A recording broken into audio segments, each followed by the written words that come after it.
కరుమంటే కప్పకు కోపం ఈడుమంటే పాముకు కోపం అన్నట్టే అయ్యింది ఇప్పుడు ఆడోళ్లకు పుణ్యానికే బస్సు ప్రయాణం కథ టికెట్ లేదు అనగానే బండ్ల మీద పోయేటోళ్ళు కూడా బండ్ల అడవడేసి బస్సులలో పోతుర్రు ఇప్పుడు అట్లా బస్సుల కండక్టర్లు ఎక్కేతందుకు కూడా సోటు లేకుండా అవుతున్నది రాను రాను ఎన్ని బస్సులు పెట్టినా సరిపోయేటట్టే లేదు పోర్రి ఆర్టీసీ బస్సుల్లో ఆడోళ్ళని పుగుడాకే తీసుకుపోతాం అనేటాళ్లకు సందు లేకుంటేగా వాడుతున్నది రాష్ట్రంలో ఉన్న అమ్మలక్కలు బస్సులల్లా ఇంకేముంది ఏడ చూసినా ఏ బస్సులలో చూసినా ఆడోళ్లే తప్ప మగోళ్ళు పిల్ల కూడా చూద్దామన్నా కనపడతలేదు అచ్చనే అన్నో కాడ అడపదడప ఎక్కిన సీట్లు దొరకక దర్వాజలు పట్టుకొని ఏలాడే గత అవుతుంది అందరి ముచ్చట పెట్టుని గాని బల్లలకు కాలేజీలకు పోయేటి పొల్లగాల తిప్పలైతే చెప్పతనం లేకుండా అయింది బస్సుల సందు లేక ఇగో ఇట్ట దర్వాజలు పక్క పోయింటున్న కడ్డీలు పట్టుకొని ఏలాడుతున్నారు ఒక్క కాలు మీద నిలబడి కిలోమీటర్ల కమానం పోతున్నారు ఇగో గీతమ్ముని చూడు ఓ కాలు కిటికీలంగా లోపలికి పెట్టిండు ఇంకో కాలు బయటికి ఏలాడేసిండు బస్సు అద్దాలు పట్టుకొని బయటికి నిలబడ్డాడు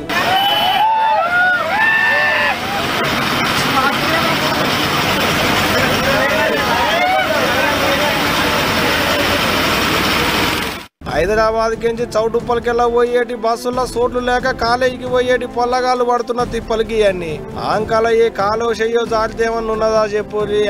ఇక ఇదిట్టుంటే ఇది చూడురి పాపం కండక్టర్ ఎక్కేతందుకు కూడా సందు లేక ఆడోళ్లతోని పాటుగా కండక్టర్ అన్న కూడా కడ్డీలు పట్టుకొని ఆలాడుతున్నాడు గట్కేసరి బస్ స్టాండ్ లో కాలేజీలకు పోయేటి ఆడపిల్లగాళ్లకు బస్సుల్లో సోట్లు లేక వెనక దర్వాజల కాడ కొంతమంది ముందటి దర్వాజల కాడ కొంతమంది కడ్డీలు పట్టుకొని ఆలాడుతున్నారు ఆఖరికి కండక్టర్ కూడా సోటు లేకుండా పాపం ఇట్టకి వీడియోలన్నీ తీసి సోషల్ మీడియాలో పెట్టి మస్తు తిప్పుతున్నారు చదువుకునేటి పొల్లగాళ్ళు ఇప్పుడు వచ్చిపోయేటి బస్సుల్లో అంతా ఆడోళ్ళే నిండుతోని మాకు సోటు లేకుండా అయింది ఈగిన్ని బస్సులన్న తిప్పులి అనుకుంటా కామెంట్లు రాసుకొస్తున్నారు ఈగింత మంది చదువుకునేటి పొల్లగాళ్ళు మరి చూడాలే ఈ ముచ్చట చూసినాకనైనా సజ్జనార్ సార్ ఏమన్నా చేస్తాడో అనేటిదిగా ఏదన్నా కానీ ఇది కానీ ఆడోళ్లకు ఫ్రీ బస్ అన్న కాంచి బస్సులకు ఇలా లేకుండా అవుతుంది పోండ్రి